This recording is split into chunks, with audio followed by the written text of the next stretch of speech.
வணக்கம். செல்வகுமாரின் இலங்கை மற்றும் ஆசிய நாடுகளுக்கான வானிலை ஆய்வறிக்கை. இலங்கைக்கு வானிலை முன் எச்சரிக்கை. 2025 டிசம்பர் 23 செவ்வாய்க்கிழமை அதிகாலை ஆய்வறிக்கை. இலங்கையை பார்ப்போம். முதல்ல இலங்கையை பொறுத்த வரைக்கும் தற்பொழுது மழை ஓய்ந்து தெளிவான வானம் நீடித்து கொண்டிருக்கிறது. குளிர் வந்திருக்கிறது. காரணம், ஏற்கனவே இலங்கைக்கு தென்மேற்கு பகுதியில் இருந்த மாலத்தீவு வரைக்கும் நீடித்து கொண்டிருந்த காற்று சுழற்சி கிழக்கு காற்றை ஏற்றியது. கிழக்கு காற்றில் தான் நீராவி இருந்தது. இப்போ கிழக்கு நோக்கி நகர்ந்த காரணத்தினால குளிரலை இருக்கிறது. குளிரலையின் வழித்தடமாக இருக்கிறது இலங்கை. தமிழ்நாடு வழியாக பயணிக்கக்கூடிய குளிரலை இலங்கை வழியாக பயணிக்கிறது. இந்த நிகழ்வானது கிழக்கு நோக்கி பயணித்து புதிய நிகழ்வோடு ஒன்றிணைந்து கிழக்கு நோக்கி புறப்படும். அதாவது கிறிஸ்மஸ் அன்றைக்கு ஒன்றிணைந்து பிறகு அது கிழக்கு நோக்கி புறப்படும், மேற்கு நோக்கி புறப்படும். இதனால் கொஞ்சம் கொஞ்சமாக மேகமூட்டங்கள் வரும். குளிர் குறையும், மேகமூட்டங்கள் வரும்.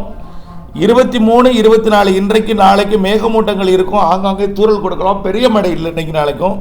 கிறிஸ்மஸுக்கு பிறகு சரியாக சொல்லப்போனால் 27ஆம் தேதியிலிருந்து 26 மேகமூட்டம் தூறல் தான்.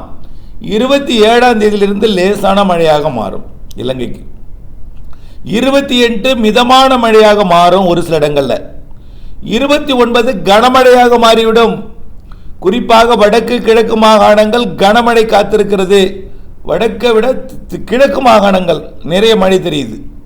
அதாவது திரிகோணமலை, முல்லைத்தீவு, அப்படியே கீழே தெற்கே கல்முனை வரைக்கும் மழைப்பொழிவு கொடுக்க போது 29. 30 தொடர் மழைப்பொழிவு கொடுக்க வாய்ப்பு இருக்கு. 30ஆம் தேதி 31ஆம் தேதி தொடர்ச்சியான மழை நிகழ்வானது இலங்கைக்கு நெருக்கமாக, இலங்கைக்கு தென்கிழக்கே கிழக்கு பகுதியை, தென்கிழக்கிலிருந்து இலங்கை கிழக்கு பகுதியை அடையும். பிறகு வட இலங்கை கூட நெருங்கி வரும், நம்ம ஏற்கனவே அறிவித்தபடி. ஆகவே வரக்கூடிய 29 தொடங்கக்கூடிய மழை 30, 31 கனமழையாக இருக்கும் இலங்கைக்கு கண்டிப்பாக. ஆக இந்த நிகழ்வு படிப்படியாக மழைப்பொழிவை அதிகரிக்க செய்ய போகிறது. வரக்கூடிய 30, 31ஆம் தேதி எல்லாம் தொடர்ந்து இது மேற்கு நோக்கித்தான் நகரும். இன்னும் மாதிரியெல்லாம் சரியாக காட்டலை. ஆனால் ஒரு சில மாதிரிகள் ஓரளவிற்கு நம்முடைய கணிப்புக்குள்ளே வந்திருக்கு. சிலதெல்லாம் வந்து கொண்டிருக்கிறது. எல்லாம் ஒருமித்த கருத்தாக அமைந்துவிடும். இந்த மாத இறுதி நாட்கள் முதல் ஜனவரி 7ஆம் தேதி 6ஆம் தேதி வரை இலங்கைக்கு கனமழை இருக்கும். 6ஆம் தேதி வரை. ஆகவே இந்த நிகழ்வு இலங்கைக்கு 29 மழைப்பொழிவை தொடக்கும். 30, 31 கனமழை பொழிவை கொடுக்கும். தொடர் மழைப்பொழிவையும் கொடுக்கும். மிக கனமழை, அதிக கனமழை, அதீத மழைப்பொழிவிற்கும் வாய்ப்பு இருக்குது. 30, 31. அதை விட 1, 2, 3, 4, 5, 6 எல்லாமே மழை நாள் தான். இலங்கை ஊடாக நிகழ்வானது மேற்கு நோக்கி நகர்ந்து தமிழ்நாடு ஊடாக அரபிக்கடல் நோக்கி போகும்னு சொல்லியிருக்கோம் அந்த நிகழ்வு. ஆனால் இந்த நிகழ்வு அரபிக்கடல் போலன்னா கூட இலங்கை அருகே தமிழ்நாட்டுக்கும் இலங்கைக்கும் இடைப்பட்ட பகுதியில் மிக மெல்ல நகர நிகழ்வாக இருக்கும். மிக மிக மெல்ல நகர்ந்து போராடி செயலிழக்கும். கொஞ்சம் கொஞ்சமாக செயலிழக்கும் போது நீடித்து நின்ற மழைப்பிடிப்பை கொடுப்பதற்கு வாய்ப்பு இருக்கிறது. ஆகவே மழை முடிந்து விட்டது என்று இலங்கையில் நினைக்க வேண்டாம். நாம் ஏற்கனவே நீண்ட கால அறிக்கையில் சொல்லிக்கொண்டு தான் இருக்கிறோம். தற்பொழுது மழை இல்லை என்று நினைத்து கொண்டிருக்கிறீர்கள். தயவு செய்து வெடிப்பு இருக்கக்கூடிய பகுதிகளுக்கு செல்ல வேண்டாம். மீண்டும் மறு குடி அமர்வு என்பது பிப்ரவரி 15 வரை தள்ளி வைக்கணும். மழையானது ஜனவரியில் நிறைய இருக்கு. இலங்கையோட தெற்கு மாகாணங்களுக்கு பிப்ரவரி 15 வரை இருக்கு. இப்போ இந்த நிகழ்வு 29ஆம் தேதியிலிருந்து 6ஆம் தேதி வரை மழைப்பொழிவு கொடுக்க போகுது. அதுக்கடுத்தது 10ஆம் தேதி 11, 12, ஒருவேளை 14 இடைவெளி கொடுக்கலாம். இல்லை பொங்கல்லையும் மழை இருக்கலாம். இப்படி 10ஆம் தேதியிலிருந்து ஜனவரி 10லிருந்து 26ஆம் தேதி வரைக்கும் 25 வரைக்கும் சுமார் ஒரு 3 நிகழ்வு 2 நாள் இடைவெளி விட்டு ஸ்ட்ராங்காக இருக்குது. அதில் இலங்கைக்கு பெருசாக இடைவெளி இருக்காது. தமிழ்நாட்டு கூட இடைவெளி இருக்கும். இலங்கைக்கு பெரிதாக இடைவெளி இருக்காது.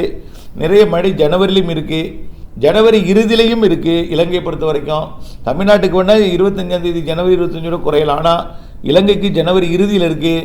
பிப்ரவரி 15 தேதி வரைக்கும் தென் இலங்கையில், தென்கிழக்கு இலங்கைக்கு இருந்துகிட்டே இருக்கும். ஆக கடந்த வருஷமே பிப்ரவரி 15 வரையும் மழை பெய்து வெள்ளப்பெருக்கு ஏற்படுத்தி அணையிலிருந்து தண்ணீர் திறந்து விடப்பட்டது. இந்த ஆண்டு ஏற்கனவே பல முறை அணைகள் திறக்கப்பட்டு வெள்ள பாதிப்பை ஏற்படுத்தியது. மீண்டும் அணையோட அணை நீர் குறைக்கப்பட்டு மீண்டும் அணையிலிருந்து திறக்கப்படக்கூடிய நீர் நிறுத்தி வைக்கப்பட்டிருக்கிறது. இந்த நிலையில் 29ஆம் தேதியிலிருந்து பெய்யக்கூடிய மழை அதிகமாக இருக்கும். மீண்டும் அணையிலிருந்து நீர் திறக்க வாய்ப்பு இருக்கிறது. இப்படியே அணை நீர் திறக்கப்பட்டிருக்கக்கூடிய வழித்தடத்தில் அடிக்கடி வெள்ளப்பெருக்கையும் மழைப்பொழிவு நிலச்சரிவு ஏற்படுத்திய இடங்களில் வெடிப்புகளில் மீண்டும் ஒரு நிலச்சரிவையும் அதே போல் பாதிக்கும் மழைப்பொழிவு கண்டிப்பாக 29க்கு மேலே இருக்கிறது என்பதையும் அச்சுறுத்தல் கண்டிப்பாக இருக்கும். முன்னெச்சரிக்கை மிக மிக தொடர்ந்து அவசியமாக தேவைப்படுகிறது என்பதையும் தெரியப்படுத்த விரும்புகிறேன். கடந்த முறை பெரிய மழைப்பொழிவுகளை ஏற்படுத்திய பாதிப்பு சிறுமழை கூட இது பாதிப்பை ஏற்படுத்தும். ஏன்னா எல்லாம் வெடித்திருக்கிறது, இலகி போயிருக்கிறது.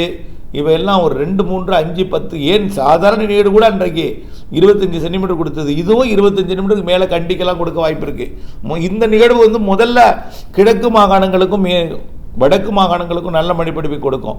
படிப்படியாக தான் கொழும்புக்கு முன்னேறும். கொழும்புக்கெல்லாம் இந்த மாத 31ஆம் தேதி 30ஆம் தேதி நல்ல மழைப்பொழிவை கொடுக்கும். ஜனவரியில் முதல் வாரத்தில் நிறைய மழை இருக்குது கொழும்புக்கும். ஒட்டுமொத்த இலங்கைக்கும் 30லிருந்து 6ஆம் தேதி ஜனவரி 6 வரை நிறைய மழை இருக்கிறது என்பதை தெரியப்படுத்த விரும்புகிறேன். அதுக்கப்புறமும் நிகழ்வு இருக்குன்னு சொல்லியிருக்கிறோம் ஏற்கனவே. பிப்ரவரி 15 வரை முன்னெச்சரிக்கை தொடரட்டும். அடுத்தபடியாக சிங்கப்பூர் மலேசியாவை பார்ப்போம். சிங்கப்பூர் மலேசியாவை பொறுத்த வரைக்கும் இப்போ கொஞ்சம் மழையோட தீவிரம் குறைந்து இருக்கிறது. காரணம் என்னென்னா நிகழ்வு எல்லாம் அங்கிருந்து வங்கக்கடலுக்கு வந்துருச்சு. மேலும் ஒரு நிகழ்வு இந்தோனேஷியா வழியாக வந்துட்டு இருக்கு. ஆகவே இது ஒரு குளிரோடு இணைந்த நிகழ்வாக இருக்கிற காரணத்தினால குளிர் சதவீதம் கூடுதல் இருக்கிற காரணத்தினால மழை இல்லாத வாட்டும் குளிரை கொடுத்துட்டு இருக்கு மலேசியா சிங்கப்பூருக்கு. ஆனால் மழையும் இருக்கு. பாதிப்பு அதாவது ஏற்கனவே வெள்ளம் பாதித்து விட்டது. அது கூட பெரிய வெளியில் தெரியாத அளவிற்கு வெள்ளம் பாதித்திருக்கிறது.